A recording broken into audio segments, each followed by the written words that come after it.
સુરતના Sarthana nature park અને ઝૂનો video હાલ સામે આવ્યો છે, જેમાં એક યુવાન ઝૂમાં રહેલા વાઘ તરફ પથ્થર ફેંકતો જોવા મળી રહ્યો છે।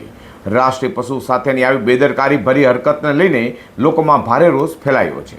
સુરતના સરથાણા નેચર પાર્ક અને ઝૂમાં વાઘ સાથે દુર્વ્યવહારની ઘટના સામે આવી છે। સોશિયલ મીડિયામાં વાયરલ થયેલા વિડીયોમાં એક યુવાન વાઘ તરફ પથ્થર ફેંકતો સ્પષ્ટ દેખાઈ રહ્યો છે। આ ઘટનાએ વન્યજીવન પ્રેમીઓ અને નાગરિકોમાં ભારે નારાજગી ફેલાવી છે। લોકોનું કહેવું છે કે ઝૂમાં રહેલા પ્રાણીઓને ઉશ્કેરવાની આવી હરકતો માત્ર પ્રાણીઓ માટે જ નહીં પરંતુ અન્ય મુલાકાતીઓ માટે પણ જોખમરૂપ બની શકે છે। કરોડો રૂપિયાના ખર્ચે લાવવામાં આવેલા વાઘ સહિતના વન્યજીવોની સુરક્ષા માટે ઝૂ તંત્ર દ્વારા પૂરતી દેખરેખ રાખવામાં આવે છે કે નહીં તે મુદ્દે પણ ચર્ચા શરૂ થઈ છે। જો વાઘ ઉશ્કેરાઈ જાય અને કોઈ અઘટિત ઘટના બને તો તેની જવાબદાર કોણ તેવો સવાલ પણ લોકો ઉઠાવી રહ્યા છે।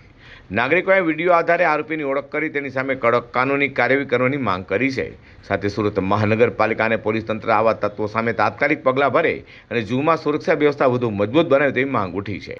આજે સોશિયલ મીડિયા પર એક વિડીયો વાયરલ થયેલો છે, જેમાં કોઈ મુલાકાતી છે ઇન્ટેન્સલી વાઘને પથ્થર મારી અને એને કર્ણગત કરતો દેખાઈ રહ્યો છે। એટલે લગભગ આ જે વિડીયો છે શનિવારના મુલાકાતી દ્વારા કરવામાં આવેલો છે અને એ તમામ ઝૂમાં પ્રાણીઓ છે એ લોકો વાઇલ્ડ લાઇફ પ્રોટેક્શન એક્ટ હેઠળ એને સંરક્ષણ મળેલું છે અને આવું કૃત્ય કરનાર સામે દંડનીય જોગવાઈ છે। હમણાં તો જે રોડ સાઈડના મુલાકાતીઓ માટે અમારા સીસીટીવી કેમેરા લાગેલા છે, એનું સીસીટીવી ફૂટેજ મંગાવીએ છીએ અમે અને એમાં આઈડેન્ટિફાય થયા પછી જ્યારે બી એ માણસ પકડાશે ત્યારે એની સામે વાઇલ્ડ લાઇફ પ્રોટેક્શન એક્ટની જોગવાઈ પ્રમાણે દંડની અને બીજી બી કાર્યવાહી કરવામાં આવશે। આ વિવાદ મુદ્દે સોમવારે સીસીટીવી ફૂટેજના આધારે યુવકની ઓળખ કરીને પોલીસ ફરિયાદ નોંધવાની તજવીજ શરૂ કરાઈ છે અને નેચર પાર્ક પ્રશાસને પણ ઉમેર્યું હતું।